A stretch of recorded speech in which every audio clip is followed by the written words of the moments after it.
you, Dr. Hanasak. Thanks for coming out, everybody, this evening. Appreciate it. Want to start into the talk first by seeing by a show of hands how many people in the audience have been to Galapagos. That's a good number. Now, how many of you went as part of a Friends of Harbor Branch or Harbor Branch Associate trip? That's a good group as well. This group in front, I was hoping you guys would raise your hands. We have 6 of our 10 friends from this trip who made the trip out today to join us, so I thank you guys. Friends of Harbor Branch did its first Galapagos trip in 1998. And our fish biologist at the time led that trip. In the year 2000, we had 2 trips and had 60 people go out. We did trips again in 2004, a trip, and then the hurricanes kind of took us out of the trip business. But we're getting back into doing these ambitious trips. And Patty Gibbons, the director of the Friends program, has confirmed with the travel agent that we are planning on doing a 2011 trip. It should occur late 2011 or very early in 2012, depending on when we can get the best airfare. So those of you who haven't made the trip to Galapagos, keep those dates open if it's time to knock that off your life list. So we're going to split tonight up in between a travel log and a recap of our adventures, but also get some of the origins and the natural history and human history into the mix as well. And I want to start just to orient you. Like Dr. Hanasak said, this is such a spiritual place, a place that's almost mythical in what it evokes in the naturalist in us all. And you'd think it was clear on the other side of the world or a world unto itself. And it's less than 1,000 kilometers off mainland South America. It's 6 hours from Miami to Quito, Ecuador, another 2-hour puddle jump to get from there to Galapagos. So in 8 hours, you can be in this amazing place. It's in our backyard almost. The Galapagos is made of a series of islands, somewhere between 11 and 15 main islands, depending on where your cutoff is, another dozen small islands, and well over 100 little rocks that rise up out of the ocean. Question came up at the 4 o'clock lecture. What's the square kilometers of the land area in Galapagos? And we had to look that up, and it's 3,040 square kilometers. That's not very much. By way of comparison, the state of Delaware is 2,400 kilometers. So it's a little more than a Delaware, less than a Delaware and a half. And despite the small size, it's just got this amazing flora and fauna to it. We've got Spanish names associated with all of the islands right now, and that's reflective of Ecuador's ownership of Galapagos. Those names originally were British names, back from English buccaneer days and from whaling days. Those names were British nobility, admirals, sunken ships, wrecks that occurred in the areas, pirate buddies, all of those names showed up. Now, the Galapagos are volcanic in origin. We're going to talk about the geologic origins. They're volcanic, but they are oceanic islands, never associated with continental land masses. Instead, if we peel away the surface of the planet, we can see what's going on. We have what we call mantle plumes that form from deep within the lower mantle of Earth. And those mantle plumes can rise up through the more fluid part of the crust, but they stop usually at the rigid outer crust. If there's a weak spot, a thin spot, you have the potential to have these mantle plumes erupt, and that forms a hot spot. The Galapagos hot spot is the reason the Galapagos archipelago exists. So you have a volcano that forms. Over the course of eons and successive eruptions, these volcanoes continue to grow, and if they grow to the point that they break the ocean surface, you have a volcanic island. So that's step one in the formation of Galapagos. Step two, because it's not just one island, it's a chain of islands. You need to consider the plate tectonics that's going on. The Galapagos sit on the Nazca Plate on this Carnegie Ridge, and the Nazca Plate is moving to the southeast at about 5 centimeters a year, about the rate that your fingernails grow. Slowly but surely, things are moving toward continental South America. So if you add that plate movement, you see that these formed volcanoes move down conveyor belt fashion. The new land masses continue to build over that hotspot that doesn't move. And over time, lots of time, you have an island chain form. The Hawaiian Islands formed the same way. The Galapagos ridge here, this Carnegie Ridge, actually extends all the way to the point that it's subducted underneath the South American continental plate. But you can see that there were Galapagos Islands tens of millions of years ago. Now, it's a very young chain. The emergent islands, the oldest ones, are only 3 to 4 million years old. The youngest ones on the western end are still volcanically active and still being formed. So geologically, it's a very young system.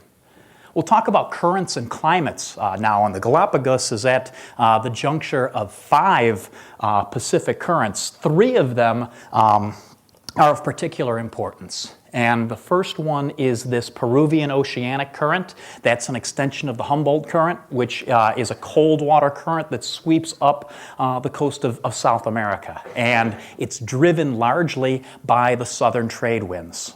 So from April to May through November, this is the dominant coastal current, and it's bringing cold, nutrient-rich water into the Galapagos.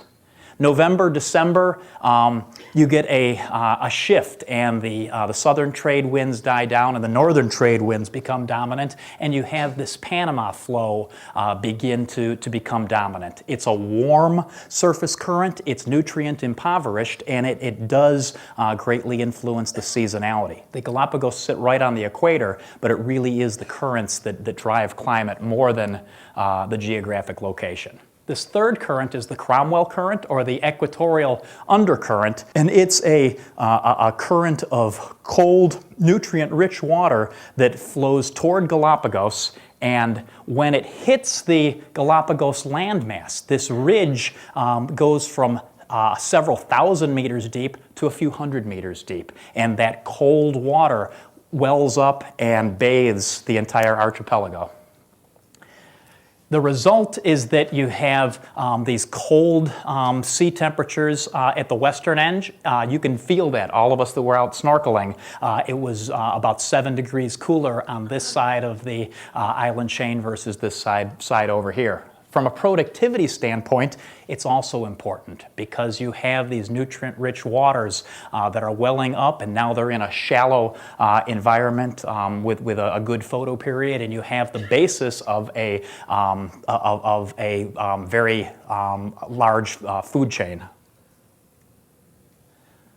So moving on to a little bit of human history. The human history in Galapagos doesn't go back all that far. In 1535, the Galapagos actually were discovered, quite by accident. The Bishop of Panama, Fray Tomas de Berlana, he was heading to Peru to try to quell some unrest, and the conquistadors were being very barbaric, and he was going to try to make peace, but his ship becalmed off South America in the doldrums. He drifted with his crew westward in the Pacific for a couple of weeks until in March of 1535, this group was the first group of humans to have set foot on the Galapagos. They were very much in need of reprovisioning. They searched high and low for fresh water, found very little of it, and resorted to having to chew native cactus for the little bit of water that they could get. They left the islands pretty much as soon as they could. And they weren't all that impressed by it. They did mention the islands. They did show up kind of vaguely on maps a few years later, but nothing you could navigate by. In 1546, there was another group that accidentally found their way in the Galapagos. It was some insubordinate soldiers of Pizarro's. They were exiled. They weren't sailors, and they also found themselves becalmed, and they were swept by the currents to the Galapagos. They tried to sight navigate and land on the islands, and it was very difficult for them. They swore that the islands were moving. These mist-shrouded islands were mirage as much as island, and that's where that name Las Islas Encantadas comes from. Going forward almost a century and a half, we are in the age of the buccaneer. Buccaneers, privateers, pirates, depends on what side of the pilfering you were on. But some of these early buccaneers were very good observers, very astute naturalists. William Dampier kept a very good journal of his observations while he was in Galapagos, and he has been called the mildest mannered man that ever scuttled a ship or slit a throat. High praise. A fellow buccaneer, William Ambrose Crowley, drew up the first map that you really could navigate by, and this was in 1684. Most of these islands at the time were given names of English kings and noblemen. So now we're going to move forward into the whaling era. By 1790, whalers became the dominant human force in the islands. And what happened was the Atlantic whale populations had been decimated. They had to move further and further away, and the Pacific populations had yet to be exploited. That didn't last long, and English and American whalers came out here, and for about 50 years, the golden age of whaling resulted in a severe depletion of the Eastern Pacific great whale populations, and also in populations of the great land tortoises that Galapagos is so associated with. During this period, more than 200,000 land tortoises were hauled away and kept in the holds of ships to be used as food. This is a source of fresh meat where none other source would be available. These animals can live without food or water for months and more than a year at a time in the holds until you're ready to make a stew out of them. So it's not until the beginning part of the 19th century that Galapagos actually gets a resident. Everybody else was transient. But Patrick Watkins, an Irish sailor, a drunk by all accounts, was the first resident. Whether he was cast away by his crew, whether he escaped, it is a matter of debate. But you could read the description of this man: ragged clothes infested with vermin, wild red hair and matted beard. And I looked high and low to try to find a historic image of this person, and I had to kind of punt a little bit, but that's what I imagine Patrick Watkins looks like. So anyway, he was able to scrape up a living. He was able to grow vegetables and grew enough that he had a surplus that he could trade with passing whaling vessels, usually for rum. That was his favorite currency. He got to liking that trade but didn't really like the work, and so he actually waylaid sailors, maybe got them drunk, they missed their boat, and he kept them around and forced them into labor to grow his crops. That was probably done at gunpoint. Eventually, Patrick Watkins stole a boat and took a small crew with him to mainland Ecuador. When he arrived at Guayaquil, he was alone. Whether he killed his mates in order to conserve water or whether he got hungry on the trip, again, is a matter of speculation. But he somehow convinced a mainland woman to accompany him back to the island and be the queen of the Galapagos, and that would have happened except he got arrested trying to steal a ship to make it back to Galapagos, and he died in prison. In 1832, this is a decade after Ecuador achieved its independence from Spain, and they annexed the islands, and When that happened, those English names were changed over to the Spanish names that we typically know the islands by. And the first governor of the islands was General Jose Villamil. And he established a settlement on the island of Floriana, and he succeeded in raising crops and livestock, also took on trade with sailors the way Patrick Watkins did. Darwin actually visited the settlement in 1835. There were about 250 inhabitants, and Villamil was away at the time, but his first lieutenant was there and told a story to Darwin about how the Spaniards could tell the different tortoises from the islands apart just by looking at their shell. They'd see a shell, they'd know that tortoise came from this island, that one came from this island, and it kind of went in one ear and out the other for Darwin. He wasn't thinking along those lines just yet, but it was something that would come back to him. There were lots of failed projects, a penal colony for deserters and convicts. They weren't very good workers, an idea to cultivate booby guano, and then coal mining on San Cristobal are some things that didn't quite work out. Now, there was a prison colony established on San Cristobal. Manuel Cobos was the person who set up the village of Progreso.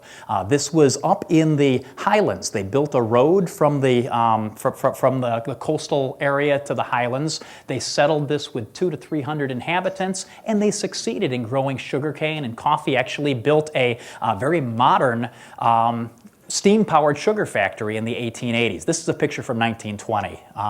The problem was that Cobos was not a very good boss, and he worked his prisoners like slaves. No salary, severe punishments for laziness or non-performance. When that started to bleed over to the treatment of his regular employees, that was the end of things. And there was a rebellion, and Manuel Cobos ended up being hacked to death by his workers. He was shot a couple times first, but that didn't do it.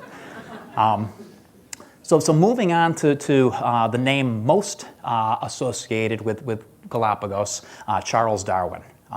We think of Darwin hatching all of these ideas about the origin of species during his time in the Galapagos, but it was very short. He spent 35 days in the Galapagos in 1835. Going back into his earlier history, Darwin had already crashed and burned as a medical student. He didn't like the sight of blood, and so that didn't really work for him. And his father had arranged for him to go to Cambridge to pursue a theology degree, and he was going to become a country parson and be an upstanding, contributing citizen. But his latent interest in natural history was awakened in the presence of his Cambridge professors, most notably John Stevens Henslow. He was the one who gave Darwin his copy of Charles Lyell's Principles of Geology. That was a formative moment for Darwin. So as Darwin was finishing up his Cambridge work, Captain Robert Fitzroy, who was the captain of the HMS Beagle, he contacted Professor Henslow. And the Beagle had just been commissioned to embark on the second Beagle Voyage, and this was going to be an around-the-world trip with special focus on mapping and natural history and geology of the South American continent. Fitzroy wanted someone to take on those naturalist duties, and Henslow was his first choice. Fitzroy also wanted someone to take on the role of ship's gentleman, and that would basically be a companion to the captain who had very little social contact with the enlisted men. The captain of the first Beagle expedition actually shot himself. He went into a deep depression and killed himself before that mission was complete. Fitzroy wanted to make sure that he didn't have the same kinds of issues. Now, Henslow couldn't make the trip, and he suggested young Charles Darwin as a stand-in. So this is the HMS Beagle. This is a ship that was just over 90 feet in length, and it was not even 25 feet across at the widest. There were 72 crew aboard the Beagle. So the Chilean miners had nothing on these guys. They definitely were packed quite tight. Charles Darwin suffered from seasickness the entire 5-year trip. He never got over his seasickness. Probably the reason he always liked to have extended shore leaves. So this is the Beagle voyage. The Beagle left Plymouth, England in December of 1831, and 5 years later they returned to Cornwall, England in October of 1836. It was originally supposed to be a 2, maybe 3-year mission, but Fitzroy was absolutely meticulous in his surveying, and so that voyage was extended. So here's the 35 days we're interested in. This is Charles Darwin's time in Galapagos, and you can see by these red dots, he actually only put ashore on 4 of the islands. He spent 9 days on one island waiting for Fitzroy to go find fresh water, which is in short supply in Galapagos. So they were looking for water, they were taking on tortoises for meat, and so he spent a lot of his time in the area around Post Office Bay that we're going to talk about. Now these are the Darwin Finches, and you're familiar with these, but there's been a lot of shortcutting to this story. Darwin did not see these connections. He didn't see 13 closely related species of finch in front of him. He was an avid collector. He collected birds, he collected plants, he collected beetles, he collected soil samples. And when he got back to England, he gave his collections to various authorities and various museums. And an authority named Gould was the one who took on the birds. Just took a couple of weeks for Professor Gould to contact Darwin and say, these finches are amazing. You have 13 different finches that vary in minor details, but you have 13 distinct species. And Darwin said, finches?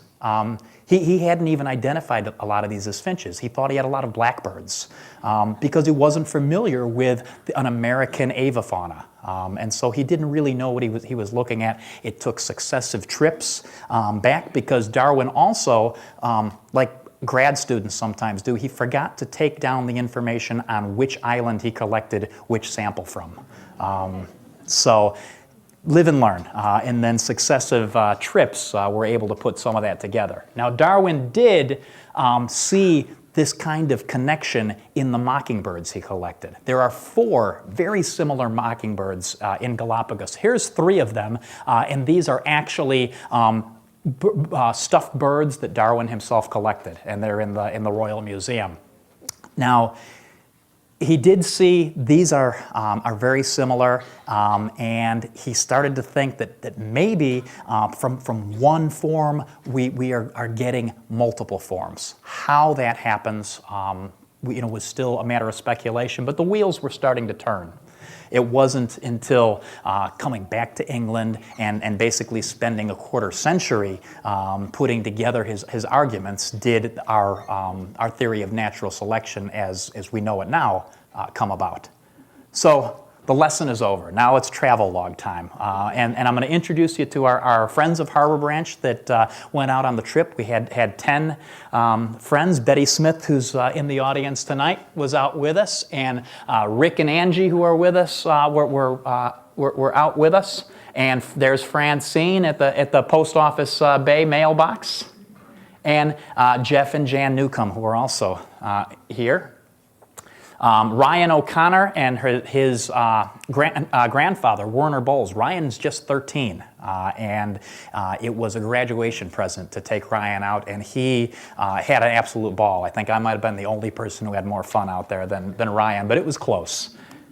And then we had 2 friends from Massachusetts that met us in Miami and traveled with us, Ginny and Pete Germond. And there I am. They let me tag along. So here's our expedition. We landed in Baltra, and that very day we made our first shore excursion to the little island of North Seymour. The next day found us in Espanola. This is the oldest of the Galapagos Islands. Remember, due to that tectonic movement, we have very young geologically active islands over here, and we have the extinct volcanoes, the old islands that are succumbing to erosional forces over here. Then on to Floriana, and then on to the largest and most active islands of Isabella and Fernandina, to Santa Cruz. This is the the economic hub of Galapagos, and it's the site where the Charles Darwin Research Station was set up as well. On to Santiago and Bartolome, and then finally back to Baltra to fly out. So how do you get to Galapagos? We took a plane from Miami, and in 6 hours we were in Quito, up in the Andes, and then it's another hour plane ride down to Guayaquil in coastal Ecuador. This was the view out the hotel that evening. We had a very early wake-up call the next morning. Was it a 5 o'clock wake-up call? To get back onto a plane to land in Baltra. Baltra is a fairly primitive airstrip. This was actually, during World War II, a U.S. base. So we landed in Baltra. There you can see it's not lush accommodations. We were processed, we got ourselves squared away, and then we were met by the crew of the Lindblad National Geographic Explorer. And Fernando here is one of the naturalists who we enjoyed all week, gave us a quick orientation to what we're going to be doing. The first thing we had to do is all learn how to navigate zodiacs. There were 93 of us on the Endeavor, and a lot of people were first-timers in and out of these zodiacs. But this is the taxi to and from the islands, and we all got to be zodiac pros in no time flat. And this is the National Geographic Endeavor.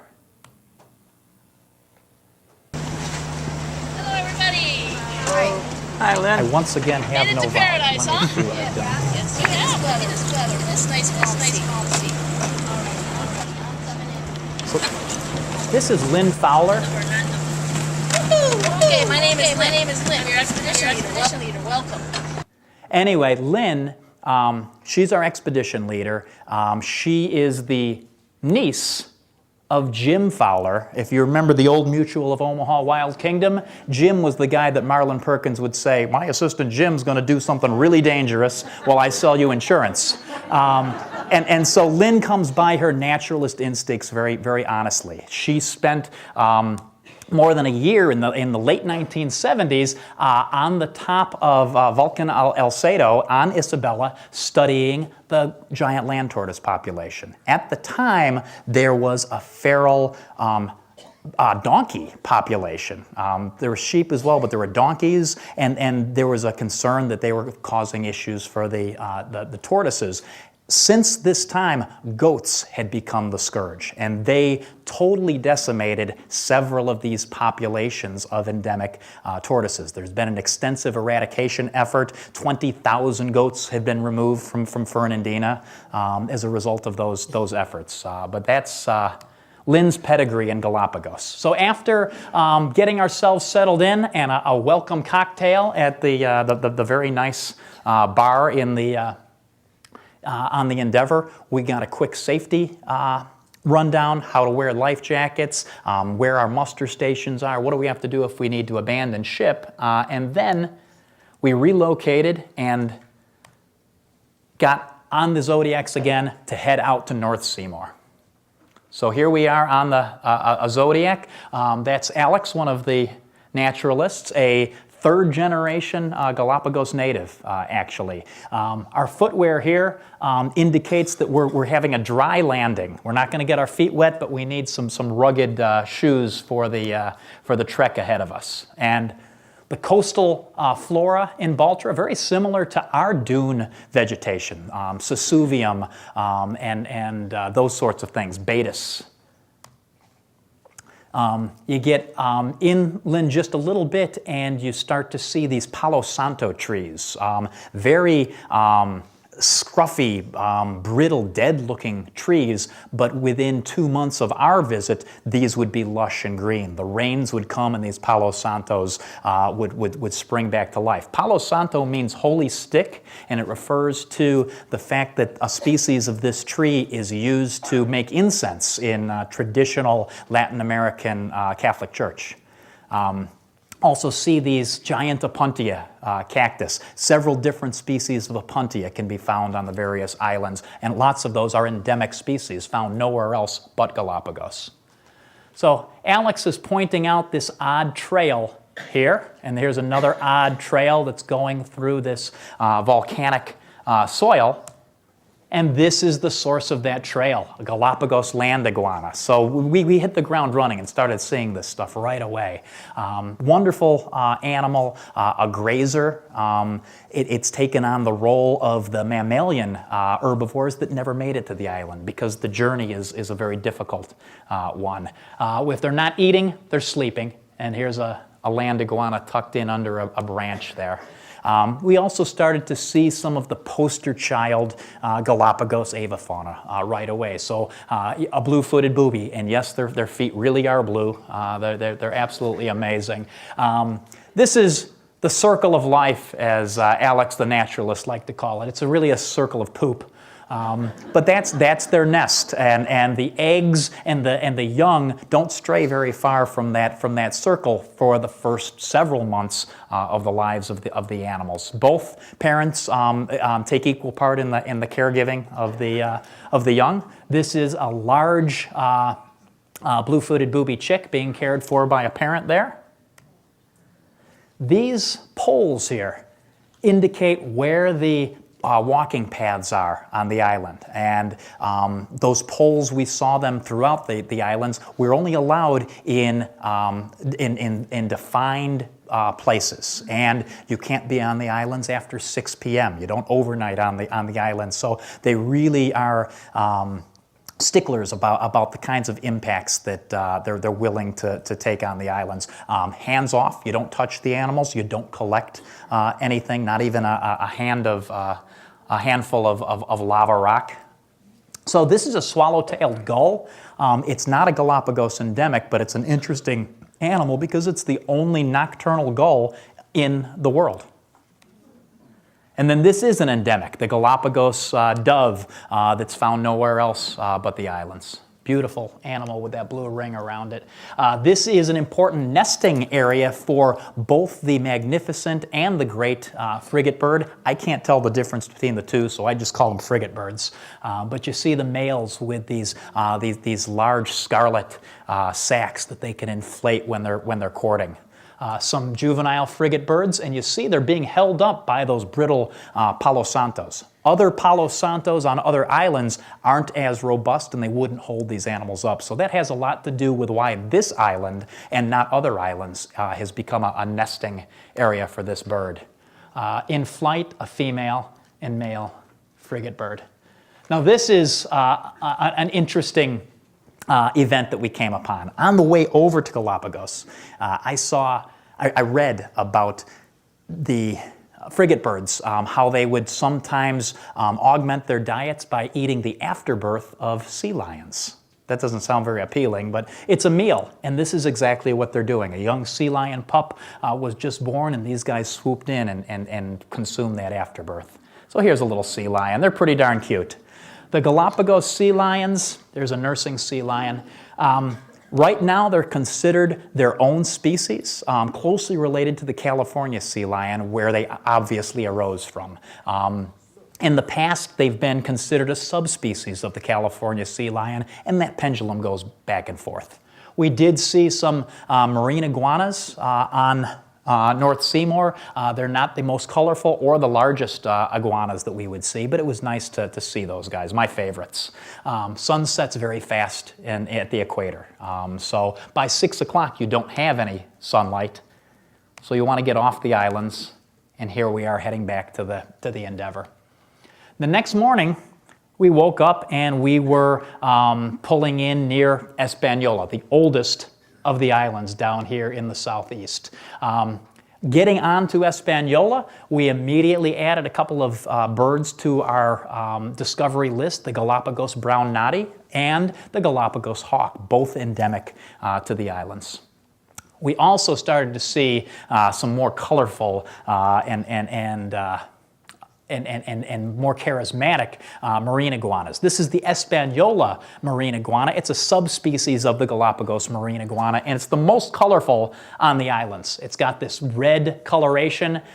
When they're breeding, you can actually see some green on them, and that's given them the name Christmas iguana by locals. Mo, Curly, and Larry there. Started to see repeats from the day before. So we're seeing boobies. Here we have a chick and an adult. Here we have an animal that was actually doing some gular respiration as thermal regulation. And here we have some courtship.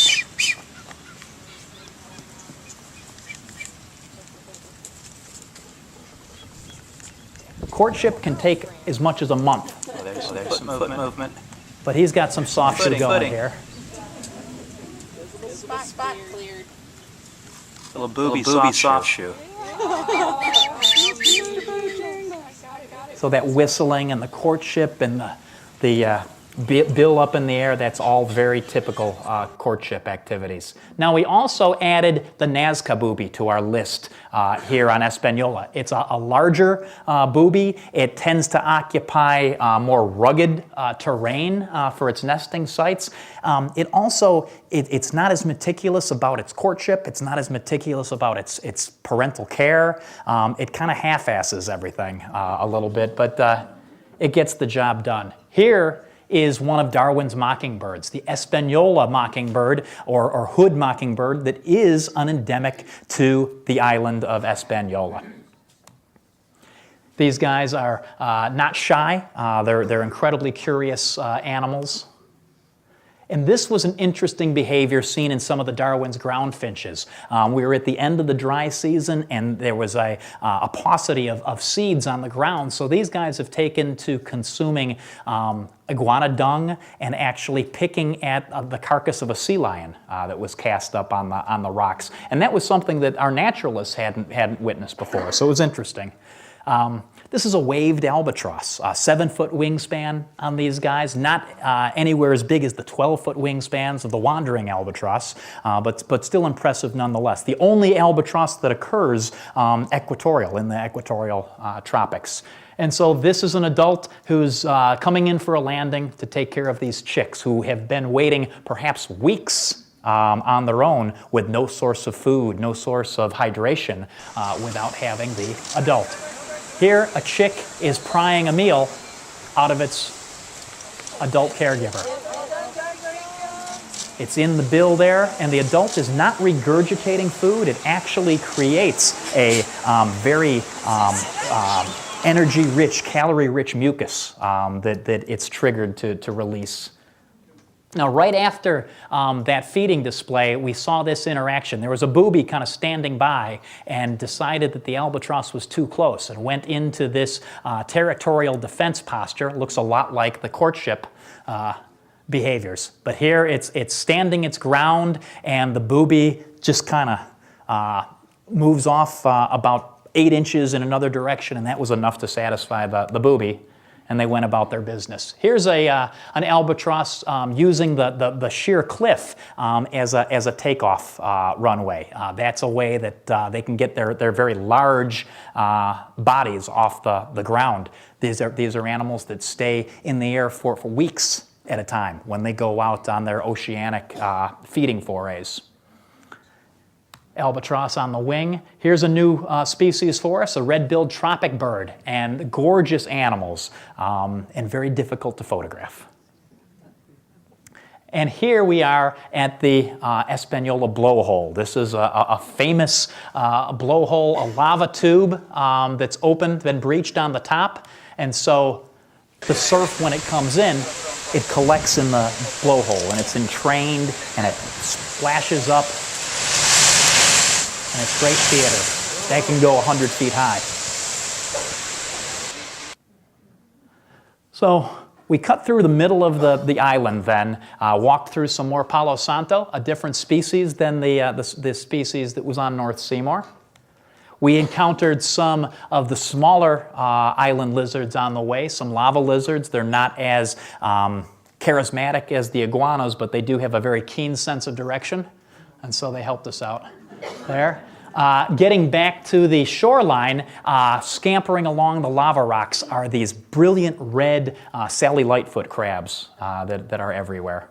And, of course, we ran into our Galapagos Sea Lions again. Here's a a young male, not old enough to be a bull, but he's trying to be a bull. And then here's a female who seems to be bored by his attentions. Another pup. They're very cute animals.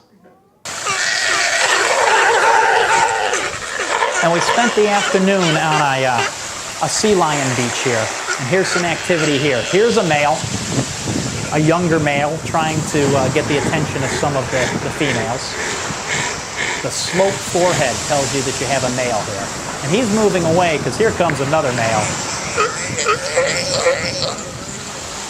So that kind of activity plays out all day.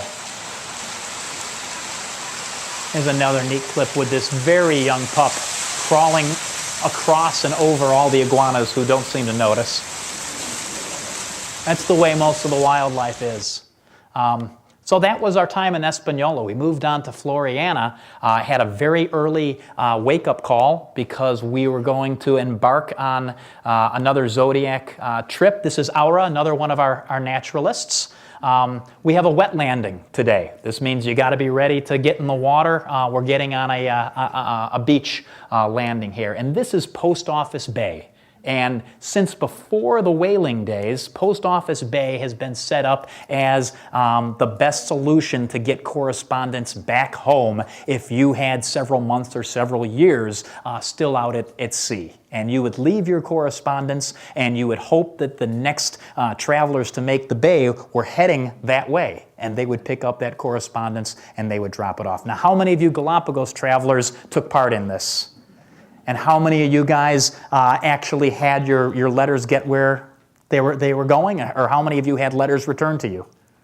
It's kind of neat that it does work. I had our postcards back within 2 weeks, but they were mailed to us. Nobody came to our door with them, but it was still kind of neat. So the barrel gets replaced every couple decades, but this is the spot that for a couple centuries this activity has been carried out. So here, Angie and Betty and Francine and Jan are all sending their letters off.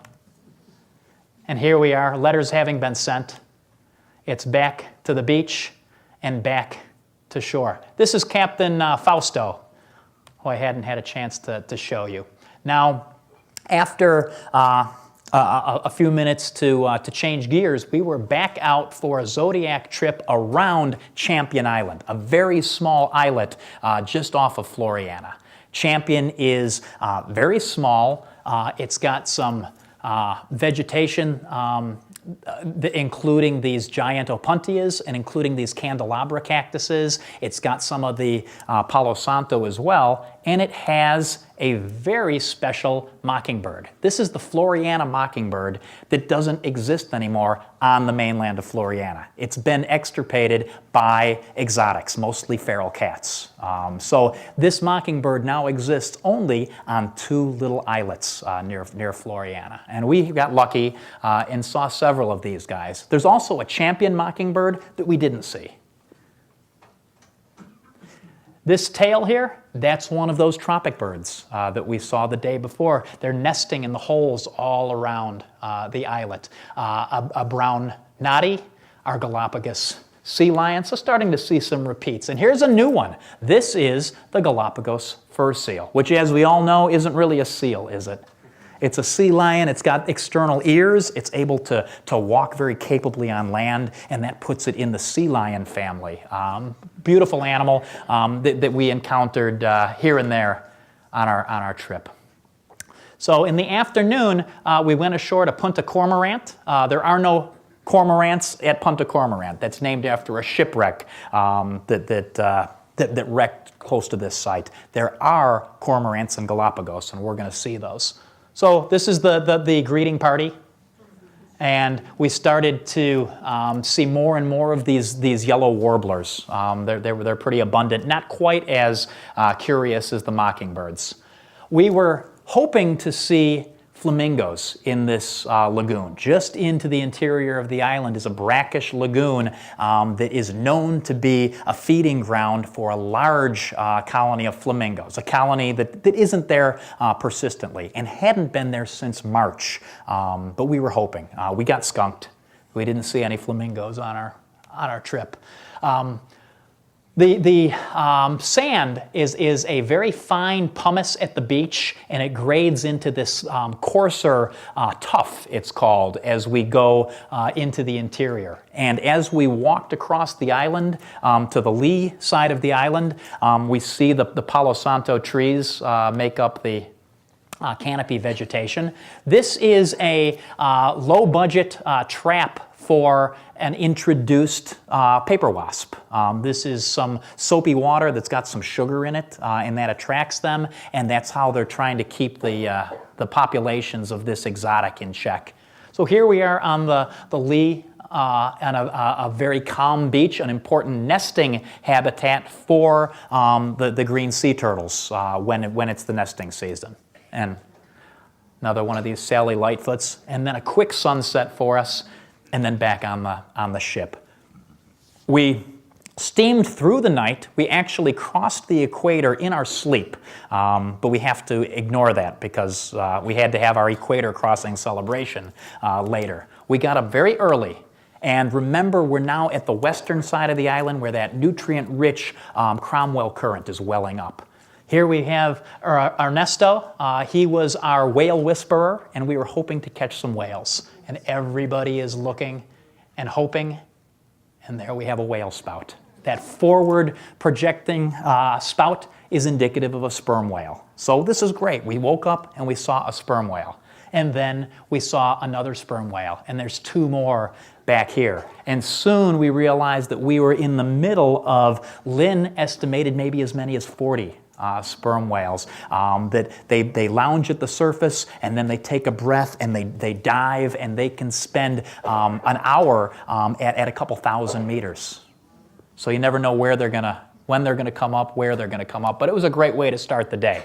So back up to the bridge, because now it's time for our Shellbacks Ceremony. We ignored our nighttime equatorial crossing and pretended that this was the first time we'd crossed the equator.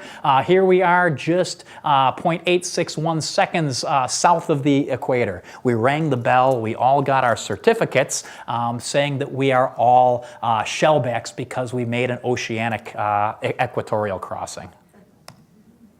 All right, so back out onto the water, and now we're going out on a zodiac excursion around a corner of Isabella. We didn't make land at Isabella, we just stayed out in the water. You can see evidence of fresh volcanic activity, these fresh flows. We see nesting grounds for our blue-footed boobies, our Nazca boobies, our brown noddies. This was a feeding activity that I really enjoyed. The blue-footed boobies are like rockets in the air, and they steam along parallel to the water surface, and then they go into a dive, this incredibly steep dive, and they slam into the water, and they're eyeing fish, and they're catching schools of small fish by doing that. We saw several sea turtles. This is a black morph of the Pacific green sea turtle, and we also saw several marine iguanas in the water. So I was getting excited. We were going to go snorkeling later in the day. I was hoping to see those guys in the water as well. Here's our flightless cormorant. They've totally lost the ability to fly. They've gotten by because they don't have natural predators on land to make it an issue. They occur only on Isabella and Fernandina. And then there's this spooky Pirates of the Caribbean looking cave, this lava tube that we went in and explored, and it was very exciting, and none of my photos came out in the dark. So back to the ship to grab lunch and then have an afternoon presentation by John Fahey. John Fahey and his wife Heidi were traveling with us. They were on vacation, and John is the CEO of National Geographic. So he was neat to travel with, and he was talking about National Geographic, little about the past, but mostly about the future and how they are facing the digital age. Like most publishers, they're struggling to try to figure the future out. Now we're on Fernandina, so we're looking across to Isabella. This is recent lava flow. This is lava flow from the last half century that basically there was mangrove shoreline that's been uplifted, and that's all dead mangrove now, and it's fresh lava flow. This is called pahoehoe, this ropey lava. That's a Hawaiian term given to that kind of lava formation. Amazingly, there is some vegetation that can get into that set. There's a little bit of soil that collects in the crevices, and hardy vegetation like the red mangroves here can make a go of it. Other than that, you see things like the lava cactus here and there, but it's a very tough environment to get into. Now, this is the big black marine iguana that Darwin called the imp of darkness. I don't think Darwin had a very high opinion of these guys, but I love them. What's not to like? So lots of iguanas. Here we have a little tide pool, basically, with lots of sunbathing green turtles and this one nearly mature male that was very vocal. Now I'm going to take you underwater and show you a little bit from this afternoon snorkel trip. It's turtle here, turtle there, turtle back here. More turtles than you could shake a stick at. And now you're going to have to see, our light isn't very good, but there's a marine iguana feeding here on the rocks. So a very neat thing to see in person. Playful sea lions. I think Angie is pirouetting in the water with this sea lion. Angie, you can tell me if this is you.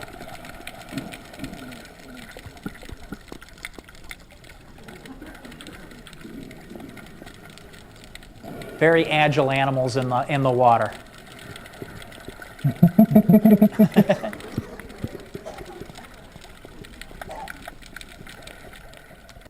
And then finally, the one you're really going to have to keep your eyes peeled for. Right here, and don't blink or you'll miss it. A penguin. So a Galapagos penguin, it's the only species of penguin that occurs north of in the northern hemisphere. They occur at the equator and are only found on those western islands. Okay, we're on Santa Cruz the next day, and we arrived at Porto Ayora, and it's a short walk up the road to get to the Charles Darwin Research Station. And Jeff O, the naturalist here, is telling us about the different shell morphologies on the different islands. So getting that recap here. And they have a breeding program where they grow populations of those different species. They breed them and they put them back out in the native populations. And they have done a phenomenal job recovering some populations that were really on the brink. So everyone comes to see Lonesome George. Lonesome George, if you don't know the story, is the last wild-caught pinta tortoise. So he came from this island here. He was supposed to be long gone, but in 1971, someone happened upon Lonesome George. They moved him over here to the Darwin station. He's a saddleback tortoise, so he's got this high shell allowing him to stretch his neck and reach high vegetation, something that the dome-back tortoises can't do. They immediately started calling all the zoos around the world. Do you have a pinta tortoise? Because we want to breed this guy. 2 zoos responded and said, yeah, we do. We got a pinta tortoises. And they said, fantastic, ship her off to us, and we'll see how we do. And they said, her, because they were males. They had 3 male pinta tortoises in captivity at one time, and Lonesome George is all that's left. There's some evidence that there might be a pinta tortoise or half pinta tortoises on one of the volcanoes on Isabella. The genetics is still being evaluated, but it seems like there might be a pinta relative. So this is Lonesome George. I didn't even get a headshot of Lonesome George. I just got a Lonesome George butt. And he has 2 girlfriends with him. They have laid clutches, 3 clutches of eggs. They've all proven to be inviable. So Lonesome George is considered by many to be the rarest animal on the planet. Another success story was these land iguanas, and they had a breeding program to repopulate the island of Santiago with the with the land iguanas, and they don't breed them anymore. This guy's a pet right now because they've been able to retire that program. Some Darwin Finches at the Darwin Center. That was nice to see. We were at the Darwin Center on 20 October, 175 years to the day of Darwin leaving Galapagos, so that was kind of neat. This is the part of the economic heart of Galapagos, Puerto Ayora. A short bus ride or a short hike up into the mist forest, and we had a very nice dinner at a restaurant called Altair up in the forest.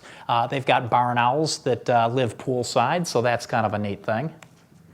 And then we continued our journey up into the Garua forest, up into the Scalesia zone of the island. Here's our exotics here. Domesticated animals, dogs, cats. There's still a big concern in Galapagos. We got our boots on. We're ready to get wet. And look at how lush this environment is compared to everything you've seen so far.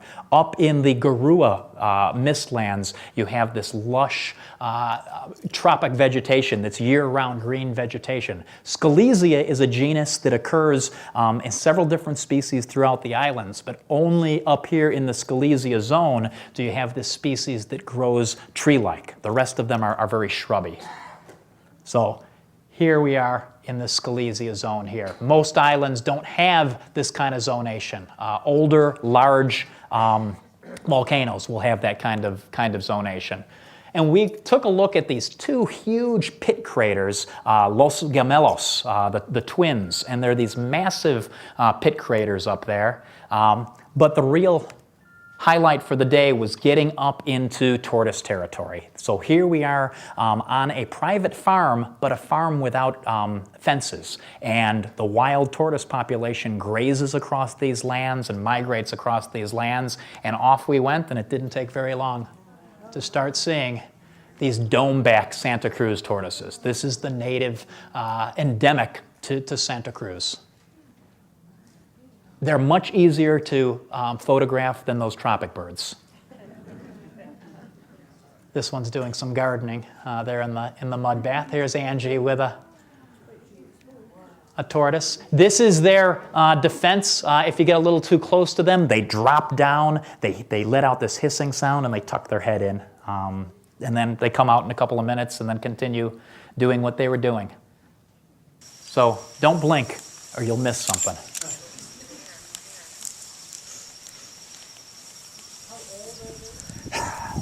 They seem to actually have an open-ended lifespan.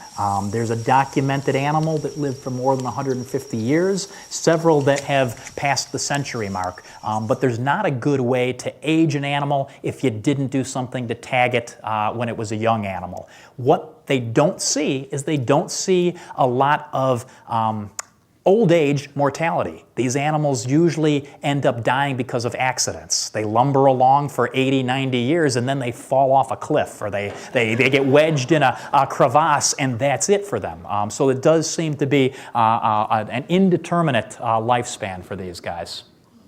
So we're going to finish out our adventure here, and I'm going to take you to Bartolome to see what might be the most famous Galapagos landmark. So very early in the morning, we're back in our Zodiacs, and it took us a few minutes to clear the way because there's a very territorial bull male that decided to camp out on the steps where we were getting off the Zodiacs. It took a few minutes for a very brave crew person to get that sea lion to move on, and then we got on to Bartolome. Buzz Aldrin in the 1970s made the trip out here, and after they're taking in the sights, he said that if they'd have known about Bartolome during the Apollo missions, they wouldn't have bothered ever going to the moon. They just would have come here and faked it. So very hardy plants are the only colonizers here. This lava cactus might be 20 years old, even though it's only a foot high. And then other very drought-tolerant plants here. This is a very unconsolidated sediment, volcanic pumice and tuff. And for many years, people climbing to the summit would be eroding this area. So the Park Service constructed this very nice walkway so you don't have to contribute to that erosion. It's a nice walkway, but it's a strenuous walk. And so it took some huffing and puffing and wheezing before we made our way to the top. But here we are at the summit. And the reason to go up there is to get this spectacular view of Pinnacle Rock. And there's probably not a person out there who hasn't seen this shot over and over. Beautiful bay in here, phenomenal snorkeling. I ran into about a half-dozen black-tip sharks sleeping under a ledge right off the pinnacle. So really a very nice trip. And I'm cutting our trip short. We had another day and a half exploring some of the same areas, seeing some of the same things. But I'm going to leave you with our happy but exhausted group heading back to Miami. And I want to thank several people. Patty Gibbons, the director of the Friends program, first and foremost. For having these trips, for getting back to having these trips after a several-year hiatus, and for giving me the nod to be the group naturalist on the trip. Jack Ayler from the Harbor Branch Foundation, who helped to underwrite the costs of my travel. Sonny, who is my first lieutenant at the Ocean Discovery Center, and the volunteer staff who keep the place running when I'm not around. I wouldn't be able to go off if they didn't do that for me. Brenda Lamarca from Treasure Coast Travel, she just did a phenomenal job taking care of the 1,000 details that are involved in this kind of travel, and Brian for support in all things audiovisual. Finally, I want to thank all of you guys for making the trip out tonight, and I will entertain any questions if you have any.